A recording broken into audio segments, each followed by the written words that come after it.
Desde onte, no Convivir, estamos celebrando a Semana Mundial da Armonía Interconfesional.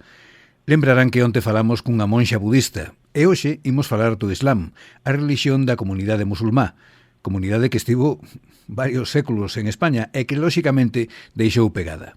Estamos marcando o número do Centro Cultural Islámico de Vigo, por certo, o de máis importancia na zona noroeste de España. E ali atopamos a Abderrahim El Asiri, que é secretario da Xunta Directiva deste Centro da Comunidade Musulmá en Vigo e portavoz da Unión de Comunidades Islámicas de Galicia. Buenas tardes, Abderrahim. Muy buenas tardes, ¿cómo estamos? Encantados de falar con vostede. Le estamos dando mucha importancia a esta Semana de la Armonía Interconfesional porque yo creo que la elección entre ser una persona atea o elegir una religión es uno de los actos más trascendentales de nuestra vida, razón por la que queremos conocer los preceptos principales de cada una de las principales confesiones. Y dicho esto, en el Islam nos encontramos con Dios, con Alá y con Mahoma, que es su profeta. Háblenos de ambos, por favor.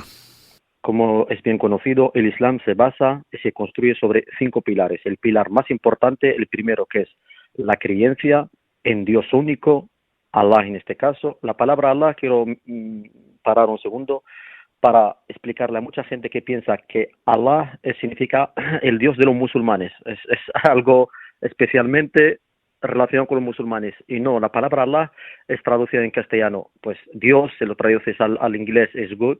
Es, por ejemplo, por dar un ejemplo, el mensaje que recibió Jesús, el idioma que hablaba Jesús era el arameo.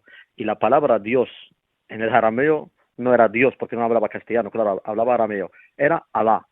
Y en hebreo, que es el idioma que recibió, que hablaba Moisés, el profeta de los judíos, pues a Dios se le refería como Alá. Entonces, Alá es la palabra de Dios traducida al árabe. Y el profeta Muhammad, Mahoma en este caso le llama Mahoma, el nombre exacto es Muhammad. Es el último para nosotros, el último de una cadena de profetas que Dios mandó a la humanidad para guiarlos hacia él. Tal cual lo cuenta, la verdad es que me parece además fantástico que sea así. A mí me parece que estamos hablando siempre del mismo Dios, que no hay nada más que una cuestión de consideraciones menores, pero que al final Dios es el mismo Dios para todos. Correcto, o sea, hablamos siempre del mismo creador. O sea, si cambiamos la palabra Dios por la palabra creador, estaríamos todos de acuerdo. La verdad es que si esto lo comprendiera más la gente, quizás habría menos diferencias y menos problemas en el mundo, ¿eh? Yo pienso que sí, yo pienso que lo que nos une a la humanidad es muchísimo más de lo que nos separe, solamente que la ignorancia y otras cosas, pues parece que estamos tan lejos unos de otros y la realidad somos muy parecidos. Hay un detalle cuando estaba preparando la entrevista que me llamó poderosísimamente la atención y que no conocía, que es que se considera, en el Islam se considera que Jesús era otro profeta más. Correcto. Para nosotros, Jesús... para los musulmanes, tú no puedes ser musulmán si no crees en Jesús, si no crees en la Biblia y si no crees en la Virgen María, cosa que no conoce muchísima gente. Para nosotros, Jesús es uno de los hombres más importantes de la historia de la humanidad. Es uno de los profetas más importantes que Dios mandó a la humanidad para guiarlos hacia él. Y para nosotros, María, como bien nombrado en el Corán, en el libro sagrado de los musulmanes, dice claramente y bien alto que María es la mujer más pura que hubo y que habrá. Ahora que mencionaba el Corán, se supone que fue Alá el que le dictó la palabra sagrada a Mahoma a través de Jibril, que es el arcángel Gabriel. Gabriel, justo. Y se aceptan como profetas a Adán, Noé, Abraham, Moisés, Salomón y Jesús, que llamáis Isa. Isa, justo. Y que el Corán, pues como acabas de mencionar, reconoce como Mesías, la palabra de Alá, su verbo. Y que tuvo muchísimos milagros. En el Corán hay muchos capítulos nombrados, un capítulo muy importante nombrado con el nombre de María, otro nombrado con la familia de Jesús, Al-Imran en este caso, y habla muchísimo sobre Jesús, sobre los milagros que tuvo un montón de milagros que vienen bien detallados en el Corán, y cómo Dios lo mandó para salvar a la humanidad. Realmente uno se pone a pensar sobre esto, y esto es nada más que una pequeña muestra de lo que es el Islam, y piensa en la cantidad de barbaridades que hemos hecho en este mundo, Dios mío, a lo largo de los siglos. En fin, vamos con otras cuestiones. Además del Corán, se aceptan también como libros sagrados la Torá, que es el Pentateuco de los cristianos, los Salmos y el Evangelio. Y es posible que mucha gente que nos escucha no sepa esto, pero a mí me parece fantástico que los libros no sean enemigos de nadie, sino que sean lecturas compartidas por todo el mundo, porque todos los libros tienen su provecho. Correcto. Es más, tú no puedes ser musulmán si niegas o rechazas la Biblia o la Torá o el Antiguo Testamento. No puedes. O sea, es un pilar dentro de la fe islámica. Reconocer a los mensajeros de Dios es reconocer a la palabra de Dios, que en su día fue la Biblia, fue la Torá, fue el Antiguo Testamento. O sea, es parte esencial de la creencia islámica. Abderrahim, no he leído nunca el Corán, pero me da la impresión de que es un libro no solo de lectura, sino también de consulta, ¿no? Correcto. En él puedes encontrar muchísimas preguntas, preguntas que se hace cualquier hijo de vecino, cualquiera de nosotros. ¿Qué hacemos en esta vida? ¿Qué hay después de la muerte? ¿Por qué nacemos? ¿Qué hay después? O sea, puedes encontrar un montón de preguntas esenciales que hacemos todos sobre nuestra existencia en este mundo. Esa es una gran diferencia por ejemplo, con respecto a la Biblia, ¿no? Que la gente pues la puede leer en un momento dado de su vida si así lo desea, pero generalmente no es un libro de consulta para un católico. Para nosotros el Corán nos marca el camino, y es una manera de entender la vida, y es una manera de vivir, una manera de vida. Antes mencionabas los 5 pilares del Islam. Creo que nos quedó alguno por mencionar.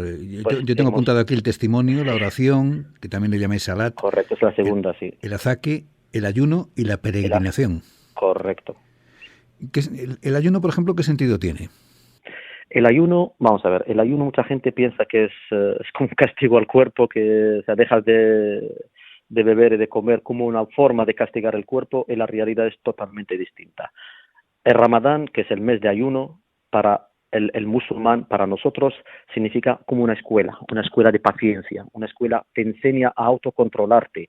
Si puedes dejar de comer y beber, cosa que llevas haciendo toda tu vida desde que naciste, imagínate con vicios malos, por ejemplo, yo qué sé, no quiero nombrar vicios, pero se te da una fuerza y un autocontrol sobre tu cuerpo y tus impulsos, por una parte.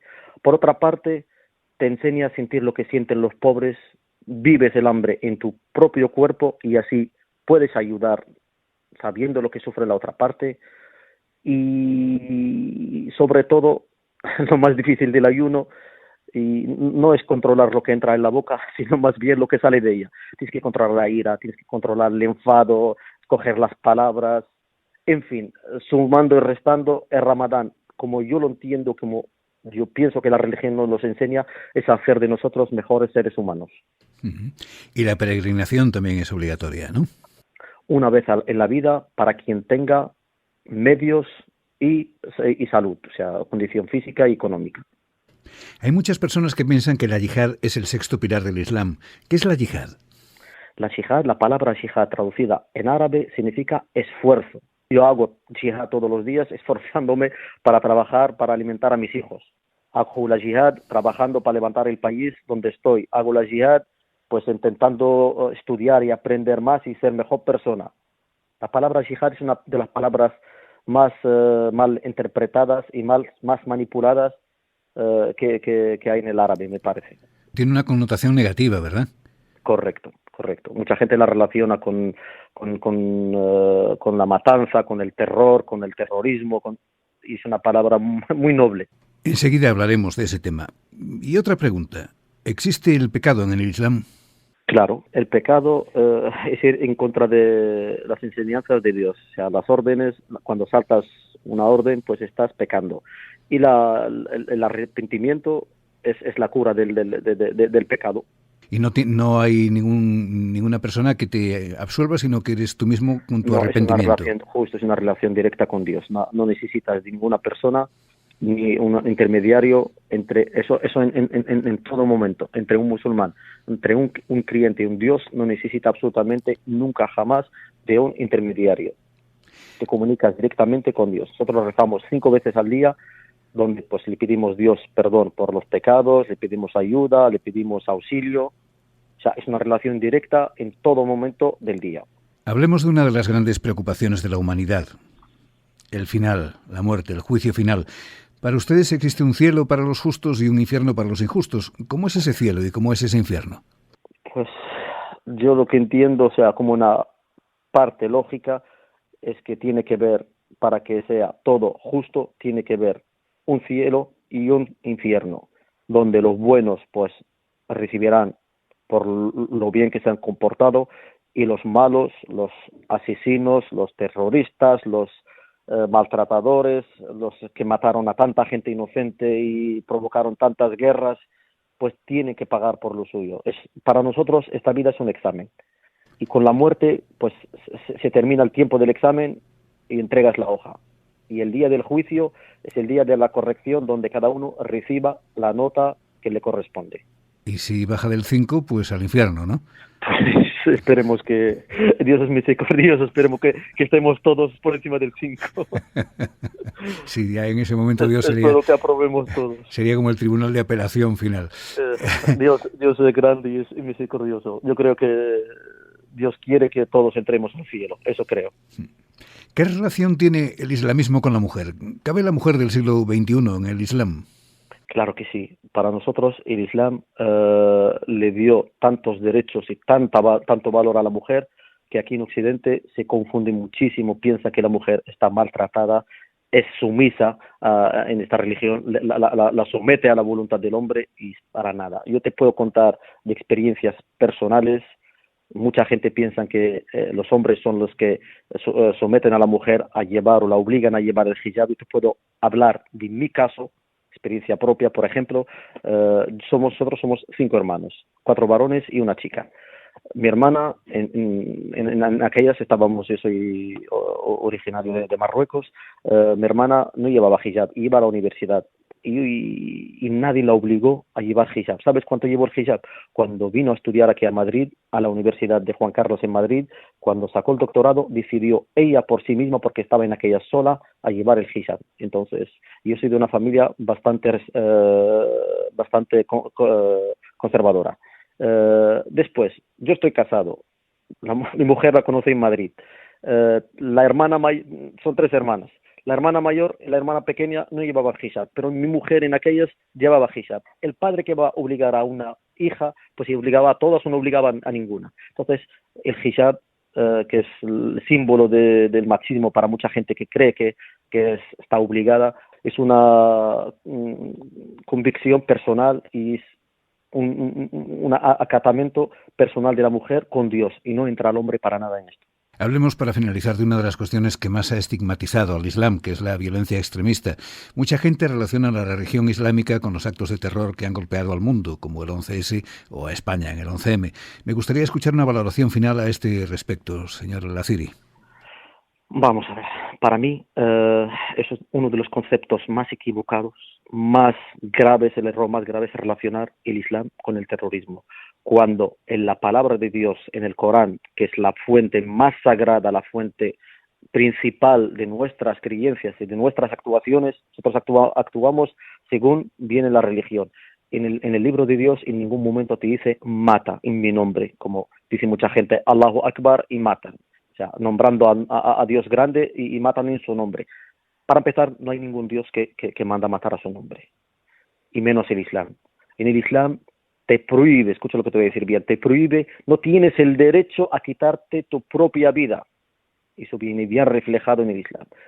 Entonces, ¿cómo te va a permitir matar a inocentes? En el Islam viene un versículo que te dice que mata a una persona es como quien mata a toda la humanidad, y quien le da vida a una persona es como quien da la vida a toda la humanidad. Pues se puede decir más alto, pero no más claro. Abderrahim El-Aziri, Sunni es el último apellido, ¿no? Sunni. Correcto. é secretario da Xunta Directiva do Centro da Comunidade Musulmá en Vigo, o Centro Cultural Islámico, e ademais tamén é portavoz da Unión de Comunidades Islámicas de Galicia. Muchas gracias por atendernos e espero que hablemos moi pronto. Masá el Heiri. Muchísimas gracias.